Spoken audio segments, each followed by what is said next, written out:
Hello everyone, it's my birthday today and my birthday prayer is very simple, that my life points you to Jesus.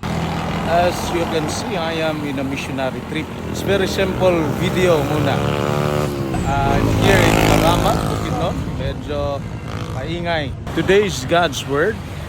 Nasa Galatians chapter 2 verse 20.